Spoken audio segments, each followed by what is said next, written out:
Chennai Stanley மருத்துவமனையில் நேற்று காணாமல் போன 3 வயது சிறுவன் ஆசிப் தற்பொழுது மீட்கப்பட்டுள்ளான். இது குறித்த நேரடி தகவல்களை தருவதற்காக காத்திருக்கிறார் எமது செய்தியாளர் தங்கமணி. நேற்று காணாம போன இந்த 3 வயது சிறுவன் ஆசிப் ஒரு 50 வயது பெண்மணியால் கடத்தப்பட்டதா அந்த சிசிடிவி காட்சிகளை நம்ம பார்த்தோம். இப்போ அந்த சிறுவன் மீட்கப்பட்டது எப்படி? இது குறித்த முழுமையான தகவல்களை சொல்லுங்க தங்கமணி.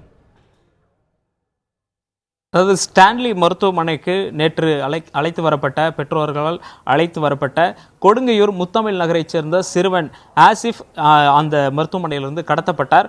ஒரு 50 வயது மதிக்கத்தக்க ஒரு பெண்மணி அந்த சிறுவனை அழைத்து செல்வது போன்ற சிசிடிவி காட்சிகளும் இருந்தது.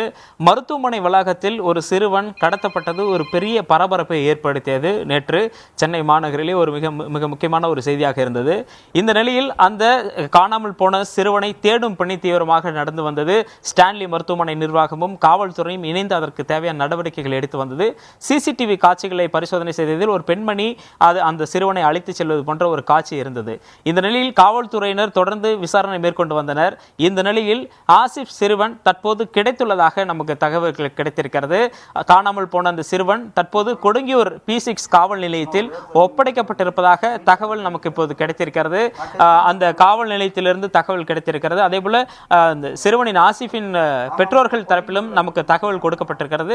தற்போது ஆசிப் என்ற அந்த சிறுவன் கொடுங்கையூரில் இருக்கின்ற அந்த காவல் நிலையத்தில் வைக்கப்பட்டுள்ளதாக தகவல் கிடைத்துள்ளது. தற்போது ஆசிஃபின் பெற்றோர்கள் எல்லாம் இங்கு நம்மிடையே தான் இருக்கிறார்கள், ஸ்டான்லி மருத்துவமனையில் இருக்கிறார்கள். அவர்களுக்கு இந்த தகவல் தற்போது கிடைத்திருக்கிறது. அவர்கள் இனிமேல் தான் கொடுங்கியூர் சென்று காவல் நிலையத்துக்கு சென்று அந்த பையனை பார்க்க போகிறார்கள். பொதுமக்களே அந்த சிறுவனை காவல் நிலையத்தில் ஒப்படைத்ததாகவும் கூறப்படுகிறது. நம்மிடையே அந்த சிறுவனின் பெரியப்பா நம்மிடையே இருக்கிறார், அவரிடம் கேட்கலாம். சொல்லுங்க, இப்போ உங்களுக்கு எந்த மாதிரி தகவல் கிடைச்சிருக்கு? நன்றி, மீடியாவுக்கு நன்றி, பொதுமக்களுக்கு, போலீஸுக்கு நன்றி, இந்த ஆஸ்பத்திரிக்கு நன்றி. என் குழந்தைய கண்டுபிடிச்சி குத்ததுக்கு பொதுமக்கள் கண்டுபிடிச்சி குத்தாங்கன்னு சொல்கிறாங்க. கொடுங்கூரில் இருக்குன்ட்டு ஒரு எஸ்ஐ வந்து சொன்னார். எங்களுக்கு ரொம்ப சந்தோஷமாக இருக்குது. அந்த பொதுமக்களுக்கு ரொம்ப நன்றி. உங்களுக்கு நான் காலத்துக்கு உங்களுக்கு அடிமையாக இருப்பேன். என் குழந்தைய காப்பாற்றி குத்ததுக்கு குழந்தைய கூப்பிட்டு வர போயிருக்காங்க. குழந்தை வந்ததுக்கப்புறம் நான் ரொம்ப எல்லாருக்கும் நன்றி சொல்கிறேங்க. முதல்ல எல்லாருக்கும் கடமைப்பட்டு இருக்கேன். என் குழந்தைய காப்பாற்றி குத்ததுக்கு அந்த பொதுமக்களுக்கு, இந்த மீடியாவுக்கு எல்லாருக்கும் நன்றி. இதனால எனக்கு பேச குழந்தைய பார்த்தவொன்னும் குழந்தை வந்ததுக்கப்புறம் உங்களுக்கு இன்னும் நான் நல்லா திருப்தியாக குழந்தைய பார்த்துட்டு நான் பேசுகிறேன். எனக்கு பேச்சே வரல. காவல்துறையினரும் மருத்துவமனை நிர்வாகம் விரைந்து செயல்பட்டு உடனடியே அந்த குழந்தை கிடக்கிறதுக்கு விடிய 5 மணி வரைக்கும் இந்த ஃபுட்டேஜை பார்த்துக்கின்னு அவங்களும் தூங்காமல் நானும் கூட இருந்து எல்லாருமே சேர்ந்து ஆஸ்பத்திரியில் நிர்வாகம் எல்லாம் போலீஸு ஏசி எல்லாருமே டிசிலேருந்து ஏசிலேருந்து ஆஸ்பத்திரி டீன்லேருந்து ஆர்வம் வரைக்கும் எல்லாருமே இருந்தாங்க. இருந்து நைட்டு ஒரு ஃபுட்டேஜாக பார்த்து இவ்வளோ கஷ்டப்பட்டுருந்தேன். ஏடிஎம் ஃபுட்டேஜ் எல்லாத்தையும் என்னை கூட வச்சுக்கிட்டே பார்த்துட்டு இருந்தாங்க. விடிய காலையில் 6 மணிக்கு தான் எல்லாருமே போனோம் வீட்டுக்கு. திருப்ப 7 மணிக்கு 7:30 எல்லாம் இங்கே நான் வரேன். எனக்கு அப்புறம் 8 மணிக்கு ஒருத்தர் வராங்க. அப்படி அதிகாரிங்களே வந்துனுக்குறாங்க. அவங்களே இன்ட்ரெஸ்ட் எடுத்து. சிறுவன் எப்படி கிடைத்ததாக உங்களுக்கு தகவல் தற்போது கூறப்பட்டிருக்கு? பொதுமக்கள் பிடிச்சி குத்தாங்கன்ட்டு ஒரு எஸ்ஐ சொன்னார். கூப்பிட்டு வர போயிருக்காங்க. வந்தவொடனே H1 வந்து நீங்கள் வந்துடுங்க அப்படின்னு இருக்கு. காணாமல் போன சிறுவனின் பெரியப்பா ஆரிஃப் உணர்ச்சி பொங்க தன்னுடைய கருத்துக்களை தெரிவித்தார். அந்த சிறுவன் மீண்டும் கிடைத்திருப்பதை அவர் மகிழ்ச்சி பொங்க ஆனந்த கண்ணீர் வடித்து தற்போது அந்த தகவலை தெரிவித்தார். நம்மிடையே ஸ்டான்லி மருத்துவமனையின் முதல்வர் பொன்னம்பலம் நமச்சிவாயம் அவர்கள் இருக்கிறார். அவருடன் கேட்கலாம். தொடர்ந்து பல விசாரணைகள் மேற்கொண்டாக சிசிடிவி ஃபுட்டேஜ் எல்லாம் எடுத்து சோதனை பண்ணாங்க. அவரும் கேட்கலாம். சார், தற்போது இந்த சிறுவன் கிடைத்துள்ளதாக தகவல் போலீஸ் தரப்பிலிருந்து கொடுக்கப்பட்டிருக்கு. உங்களுடைய கருத்து சார்? அரசு ஸ்டான்லி மருத்துவமனையில் நேற்று, அதாவது மார்ச் மாதம் 1ஆம் தேதி காலை 10 மணி அளவில் உசேனா என்ற ஒரு பெண் அவருடைய குழந்தைகளை கூட்டிக் கொண்டு இங்கு அரசு ஸ்டான்லி மருத்துவமனையில் வெடி நோயாளியாக சிகிச்சை பெறுவதற்காக வந்திருந்தார். அவர் தன்னுடைய இரத்த பரிசோதனை முடிவை வாங்குவதற்காக நேற்று ஸ்டான்லி மருத்துவமனையின் வெடி நோயாளிகள் பிரிவிலே அந்த இரத்த பரிசோதனை நிலையத்தில் இருந்து கொண்டிருந்த போது தன்னுடைய குழந்தை 3.5 வயது மகன் ஆசிஃப் என்ற தன்னுடைய மகன் காணாமல் போனதை அறிந்தும் அந்த இடங்களிலே தேடி பார்த்திருக்கிறார். கிடைக்கவில்லை என்றவுடன் ஸ்டான்லி மருத்துவமனையில் உள்ள புறக்காவல் நிலையத்திலே புகார் தெரிவித்தார். பின்னர் காவல்துறையினரும் நாங்களும் சேர்ந்து இங்கு அரசு ஸ்டான்லி மருத்துவமனையிலே இருக்கின்ற சிசிடிவி கேமராக்களிலே பதிவான ரெக்கார்டிங்ஸை எல்லாம் பரிசோதனை செய்து அந்த குழந்தையை ஒரு 50 வயது மதிக்கத்தக்க ஒரு நடுத்தர வயதுள்ள ஒரு பெண் அந்த குழந்தையை அழைத்து கொண்டு செல்வதை பதிவு ஆகியிருந்த அந்த காட்சிகளை கண்டு அதையெல்லாம் ரெக்கார்ட் செய்து காவல் நிலையத்திற்கு நாங்கள் கொடுத்திருந்தோம். அந்த அடிப்படையிலே அவர்கள் அந்த குழந்தையை தேடும் முயற்சியில் ஈடுபட்டு கொண்டிருந்தார்கள். இப்பொழுது அந்த குழந்தை கிடைத்துவிட்டதாகவும் கொடுங்கையூரில் உள்ள காவல் நிலையத்திலே அந்த குழந்தை ஒப்படைக்கப்பட்டிருக்கிறது என்பது கேட்டது ஒரு மகிழ்ச்சியான செய்தியாக இருக்கிறது. அந்த குழந்தை எப்பொழுது பத்திரமாக மீட்கப்படும் என்று நாங்கள் எல்லோருமே மிகவும் ஆவலாக இருந்தோம். இந்த குழந்தை கிடைத்தது என்பது எங்கள் அனைவருக்கும் மிகுந்த மகிழ்ச்சியான ஒரு செய்தி. நேற்று முழுவதும் காவல்துறையினர், deputy commissioner, assistant commissioner, inspectors, sub inspectors, crime branch என்று ஒரு 30-40 பேர் சேர்ந்த ஒரு காவல்துறையினர் முழுவதும் இங்கு இருந்தார்கள். குழந்தையுடைய பெற்றோர்கள், குழந்தையுடைய உறவினர்கள், நண்பர்கள் என்று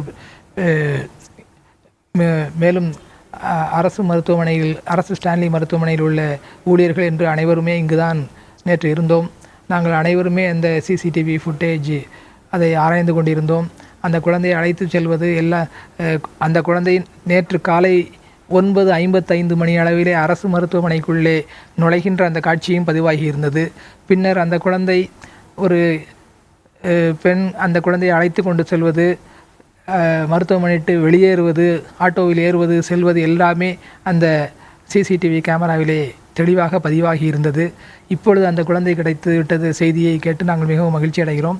அந்த குழந்தையை அழைத்து கொண்டு இப்பொழுது H1 காவல் நிலையத்துக்கு வருவதாக சொல்லியிருக்கிறார்கள். அந்த குழந்தையை நேரடியாக பார்த்தவுடன் எங்களுடைய திருப்தி மிகவும் மகிழ்ச்சியாக இருக்கும். சார், இப்போ காணாமல் போன குழந்தை இப்போ உடனடியாக அதை ஒரே நாளில் கிடைச்சிருக்கான். நேற்று காணாமல் போனால் இன்று கிடைத்திருக்கிற இவ்வளோ விரைவாக கிடைப்பதற்கு காரணமாக இருந்தது என்ன, குழுவாக இருந்தது என்னன்னு நினைக்கிறீங்க? உடனடியாக அதில் செயல்பட்ட குழந்தையுடைய பெற்றோர்கள், உறவினர்கள், பின்னர் காவல்துறை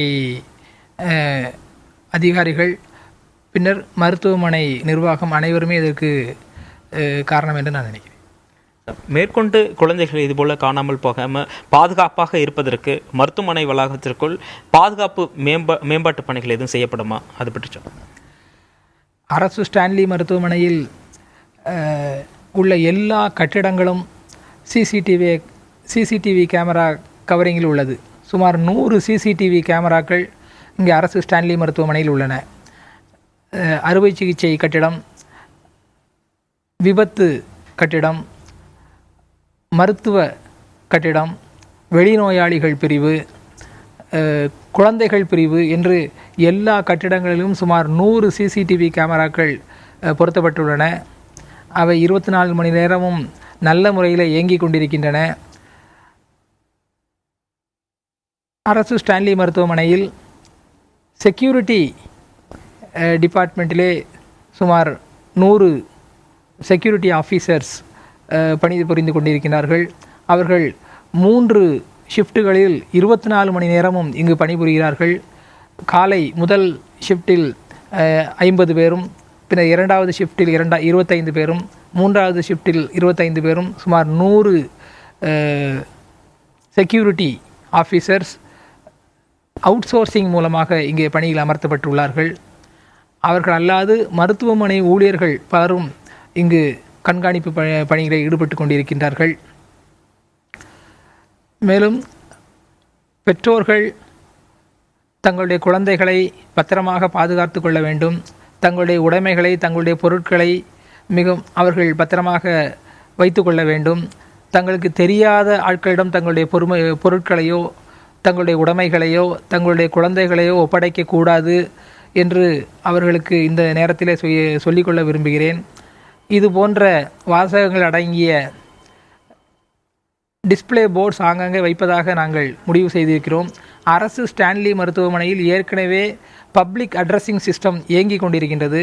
அந்த பப்ளிக் அட்ரஸிங் சிஸ்டம் மூலமாக தங்களுடைய குழந்தைகளை தங்களுடைய பொருட்களை பொதுமக்கள் பத்திரமாக பாதுகாத்து கொள்ள வேண்டும் என்கின்ற அறிவிப்புகளையும் இனி அடிக்கடி விளம்பரம் செய்யலாம் என்று நினைத்திருக்கிறோம்.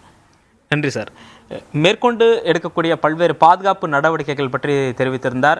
அதாவது பப்ளிக் அட்ரஸிங் சிஸ்டம் மூலமாக அறிவிப்புகள் இனிமேல் தொடர்ந்து கொடுக்கப்படும். உங்கள் உடைமைகளை பாதுகாப்பாக வைத்துக் கொள்ளுங்கள், உங்கள் குழந்தைகளை பாதுகாப்பாக வைத்துக் கொள்ளுங்கள் என்று அறிவிப்புகள் முழுமையாக இனிமேல் வழங்கப்படும் என்று குறிப்பிட்டிருக்கிறார். மேலும் தகவல் பலகைகள் ஆங்காங்கே வைக்கப்படும், மருத்துவமனை வளாகத்திற்குள் ஆங்காங்கே தகவல் பலகைகள் வைக்கப்படும் என்று 2 முக்கியமான தகவல்களை சொல்லியிருக்கின்றார். இது அடுத்த கட்டமாக இனிமேல் இதுபோன்ற சம்பவங்கள் நடக்காமல் இருப்பதற்காக எடுக்கக்கூடிய நடவடிக்கைகள், உங்கள் உடைமைகள் குழந்தைகளை பாதுகாப்பாக வைத்துக் கொள்ளுங்கள் என்ற தகவல் பலகைகள் மருத்துவமனை வளாகத்தில் வைக்கப்படும் என்றும் டீன் நமக்கு தகவல் தெரிவித்திருக்கிறார். மருத்துவமனையின் முதல்வர் பொன்னம்பலம் நமச்சிவாயம் அவர்கள். தற்போது அந்த ஆசிப் என்ற சிறுவன் கிடைத்திருக்கின்றான். அது இங்கு இருக்கின்ற மருத்துவமனை நிர்வாகத்திற்கும் பெற்றோருக்கும் ஒரு மிகுந்த மகிழ்ச்சியை தற்போது ஏற்படுத்தியிருக்கிறது.